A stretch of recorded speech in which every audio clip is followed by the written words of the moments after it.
Hi, Bharat. Yes. Our Yeah. next topic is Elastic Beanstalk. So, what is AWS Elastic Beanstalk means? AWS Elastic Beanstalk is a platform as a service that allows developers to deploy and manage the application without manually configuring servers, load balancers, auto scaling, or monitoring. Now, let us say you have a WordPress site and that need to be configured in 4 locations globally. Assume that. For that, what you are supposed to do manually, if you want to configure it, forget about Lightsail, all those things. Manual process, let us understand it. We plan for two-tier architecture. First, one EC2 is required. Before that, we need to design the VPC components. VPC hierarchies. So what is the VPC name? What are the subnets? Private, public subnets. In private, what EC2 should be there? Public, what EC2 should be there? In private, what is the database server need to be there in the back end?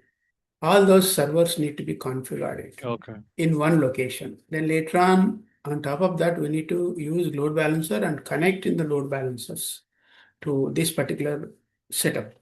Then later on, we need to add the auto scaling to that particular VPC. And then you need to make it availability for 24 bar 7 or something through auto scaling.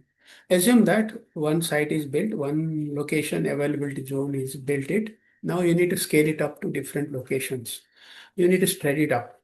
That way, auto scaling can be, your load balancer can be extended to other 3 locations. We plan for 4 locations. Then obviously the cloud monitoring is part and parcel of the auto scaling and load balancers. It will show the dashboards also, default dashboards, not the customized ones. These are the efforts we need to put it. But if you have Elastic Beanstalk, through that you can deploy the applications. It is a ready-made software within the AWS services to deploy the applications in multi-locations also. So we'll see how it works. You simply upload your application code and Elastic Beanstalk automatically provisions and manages the underlying AWS infrastructure. That is the easiest part. In the traditional manner, when you recollect before DevOps, deployment engineers used to be there. Okay.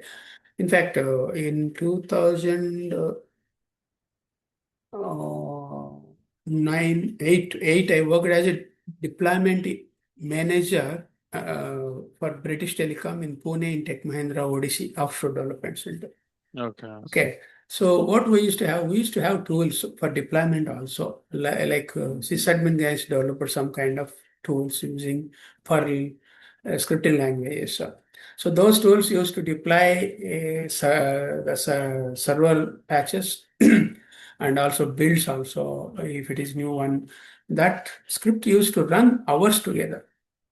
So all that laborious process, the deployment engineer is to keep the script running in the night and morning 10 o'clock, 11 o'clock, it is to complete it because it need to push the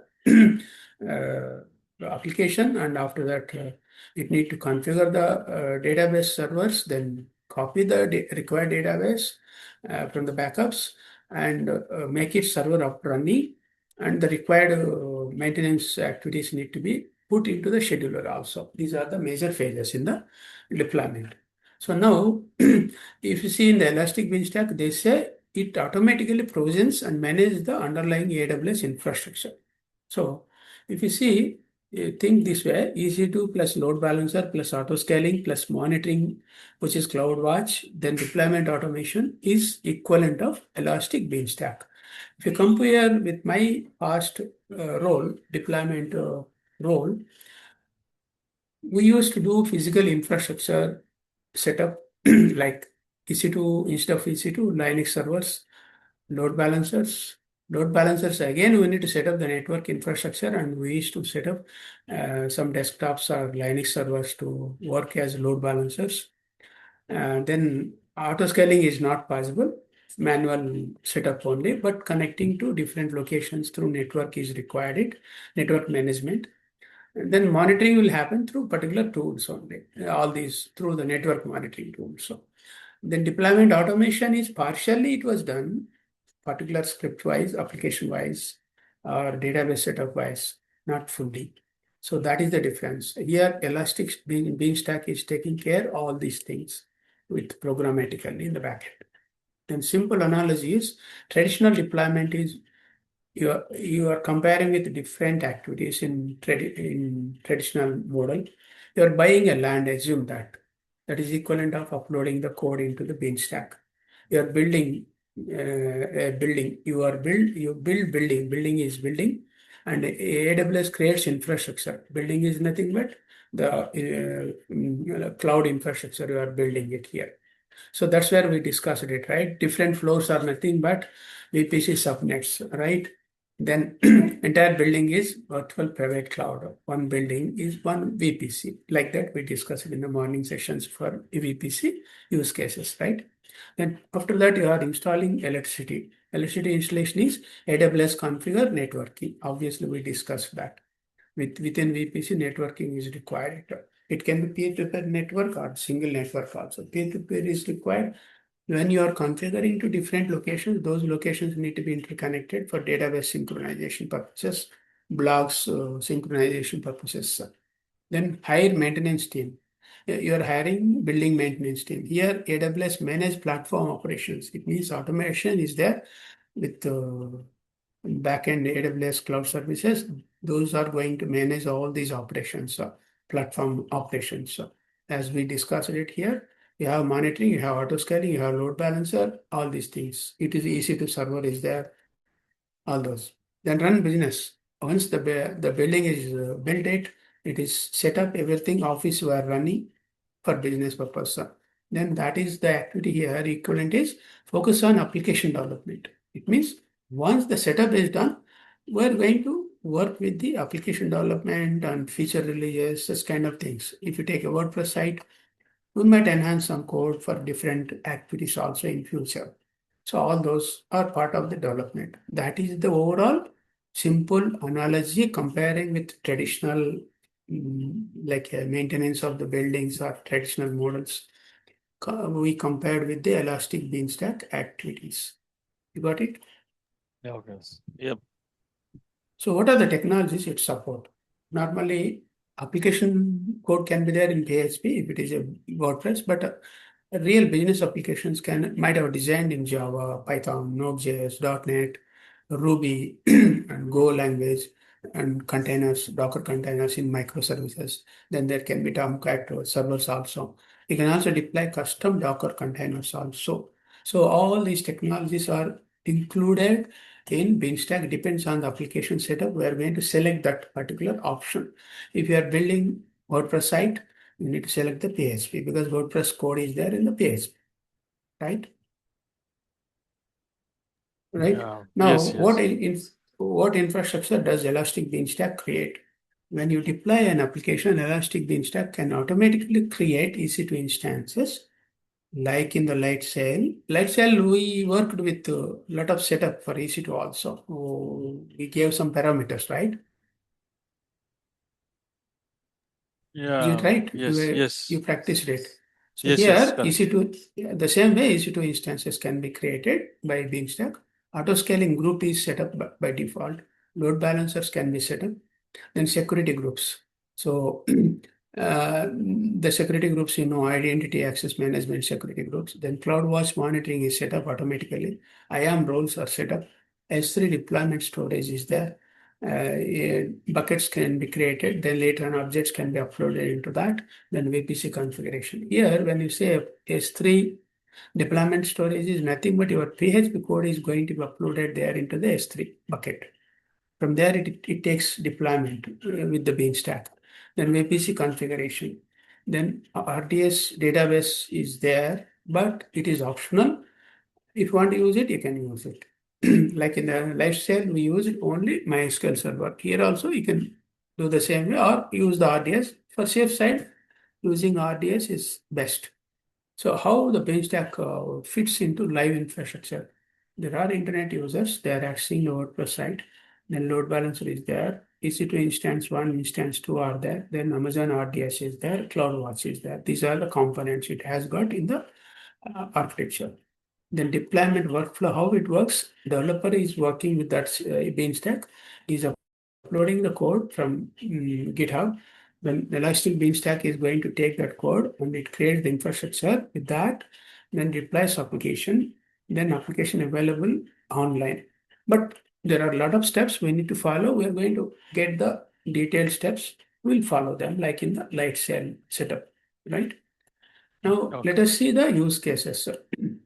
First use case is corporate web application setup. Company wants to deploy a Python Flask or Java Spring Boot application quickly without hiring infrastructure engineers. So that is the requirement.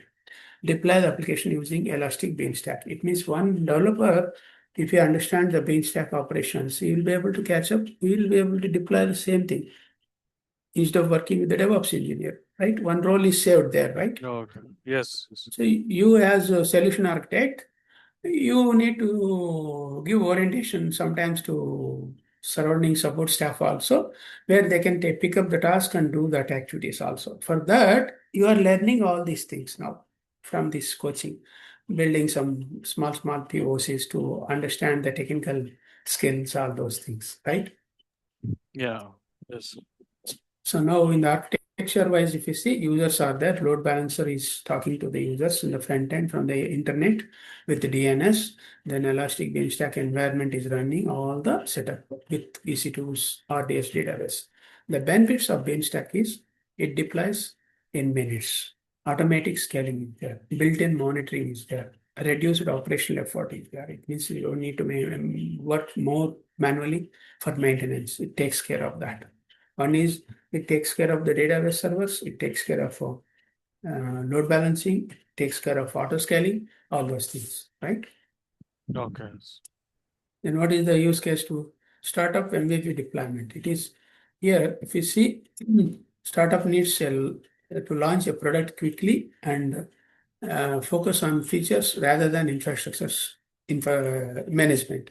So use Elastic Beanstalk to deploy the application. The same thing, if developer knows the Beanstalk usage, obviously they will be doing it. 10 years, 8 years back when Beanstalk came, most of the people were developers only. They used to work with Beanstalk and deploy the applications into testing environment, pre-production environment, such kind of activities they used to do it. Okay. Then architecture is developers will pick up Git push command, then it is going to be picked up by the Elastic Beanstalk. Then application is available online with drag and drop kind of activities. Okay. Okay. Then benefits are faster time to market with that particular website. If they are accepting this Beanstalk deployment, minimal infrastructure knowledge is required. They don't need to understand all the network concepts, all those things. Just Beanstalk options, if they know, it can be deployed. Easy upgrade and rollback will happen. It has rollback option is mandatory in the release management deployment activities also. The deployment engineer, when he is working with the deployment, you need to have first script is a rollback, how the application can be rolled back if it fails in the production. You might have Okay. understood in the change management controls, that is one of the process Yes. Yes. control, That right? is. Yes. Yes. That's correct. Backout plans, Yeah. Correct. right? The same thing. So use case 3, CI/CD application deployment. Business problem is development teams need automated deployments from source control. Beanstalk has got the automated deployments. Integrate Elastic Beanstalk with CI/CD pipeline and do it. So for that, GitHub repository CI/CD pipeline is there from the AWS. Then we are connecting to the Elastic Beanstalk within the CI/CD pipeline. Then with that, we are going to deploy it. Then automated deployments. Version tracking is easy. Rollback capability is there. Consistent environments are there. That is the benefit of doing CI/CD application deployment. Okay. Then use case 4 is seasonal traffic application.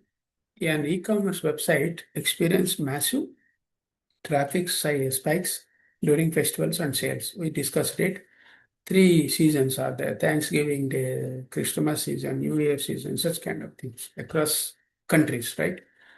Then solution is Elastic Beanstalk automatically scales EC2 instances based on demand. That is the function of the auto scaling. It is built in auto scaling is there. So if Okay. you take the architecture wise, customers are there, load balancer is there, then auto scaling group is there, divided with different EC2s as per the application structure concerned, infrastructure architecture concerned.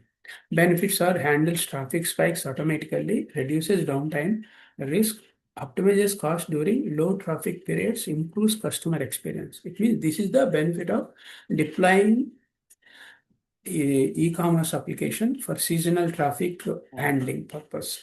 They don't need to bother much. Only thing is they need to give the parameters where to deploy, how many availability zones you need to use, such kind of things, right? okay. Yeah. But all these services, they are chargeable. Your free tier account is meant only for VPC, AS3.